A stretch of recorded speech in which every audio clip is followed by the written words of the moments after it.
नमस्कार, मी पंजाब डक. शेतकऱ्याला एक सांगू इच्छितो की सर्वप्रथम काय झालं की सगळ्याला अपेक्षा आहे सूर्यदर्शनाची. तर तुम्ही बघा, आमच्या मराठवाड्यामध्ये परभणी जिल्ह्यामध्ये सूर्यदर्शन झालं, पण आता राज्यात मध्ये इतरत्र सूर्यदर्शन कधी होईल तर हे तुम्हाला एक सांगू इच्छितो. राज्यात सांगायचं झालं तर सुरुवातीला आता मराठवाड्याकडे म्हणजे वातावरण चेंज होईल, स्थानिक वातावरणानुसार पाऊस पडेल.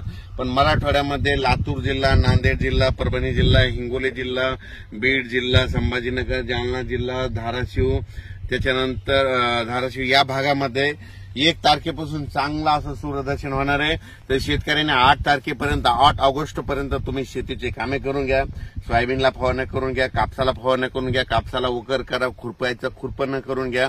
कारण की राज्यामध्ये तुम्हाला सांगतो या मराठवाड्यामध्ये 9 ऑगस्ट, 10, 11 आणि 12 तारखेला परत मराठवाड्याकडे एक पाऊस येणार आहे, म्हणून हा अंदाज लक्षात घ्यायचा. तो देखील पाऊस असेल, म्हणून शेतकऱ्यांनी तुम्ही 9 ऑगस्टच्या आत तुम्ही तुमच्या शेतीची कामं करून घ्या. त्याच्यानंतर पश्चिम महाराष्ट्राकडे वळू. पश्चिम महाराष्ट्रातल्या शेतकऱ्याला सांगू इच्छितो, डाळिंब शेतकऱ्याचे खूप फोन आले. आटपाडी पंढरपूर त्या शेतकऱ्याचे फोन आले की हे ऊन कधी पडतंय. तर त्यांना एक आनंदाची बातमी, तुम्हाला एक तारखेला चांगलं असं 1 तारखेपासून 8 तारखेपर्यंत चांगलं आटपाडी, पंढरपूर, सांगली, सातारा, कोल्हापूर या भागामध्ये सूर्यदर्शन होणार आहे, म्हणून हे अंदाज लक्षात द्यायचा. म्हणजे पश्चिम महाराष्ट्रामध्ये दोन, हे पुणे ह्या भागामध्ये 2 ऑगस्ट पासून ते 8 ऑगस्ट पर्यंत चांगलं सूर्यदर्शन होणार आहे.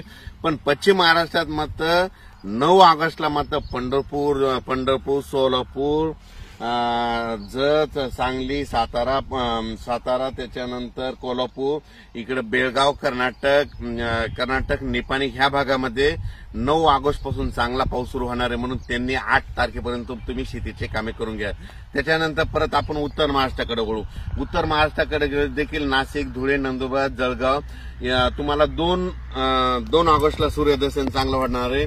2 ऑगस्ट पासून तर तुमच्याकडे 9 ऑगस्ट पर्यंत तुमच्याकडे चांगलं सूर्यदर्शन राहील. तुम्ही 9 ऑगस्ट पर्यंत शेतीची कामे करून घ्या, कारण की 10, 11, 12च्या दरम्यान तुम्हाला परत एकदा थोडं पावसाचं वातावरण तयार होणार आहे. त्याच्यानंतर आपण नंदुरबार, धुळे, जळगाव, बुलढाणा, अकोला, अमरावती या भागाकडे वळू.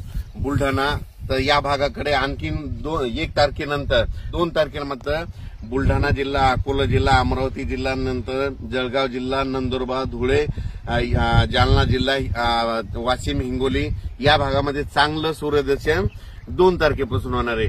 2 तारखेपासून ते 8 ऑगस्ट पर्यंत, 9 ऑगस्ट पर्यंत तुम्ही तुमच्या शेतीची कामे करून घ्या.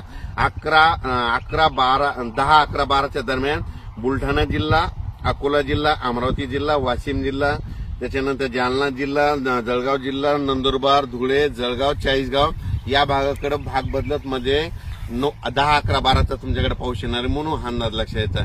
सर्वदूर नाही, पण पावसाचं आगमन 11, 12ला होणार आहे. त्याच्यानंतर काय करू, पूर्व विदर्भ, वर्धा, नागपूर, भंडारा, गोंदिया, चंद्रपूर, यवतमाळ तिकडे मात्र सूर्यदर्शन होणार आहे. तिकडे काही एवढी पावसाची पाऊस एवढा काही सध्या तरी नाही. तिकडे जवळपास 10-12 दिवस तिकडे चांगलं सूर्यदर्शन होणार आहे, म्हणून हा अंदाज लक्षात यायचा. अचानक वातावरणात बदल झाला तर लगेच एक मेसेज दिला जाईल.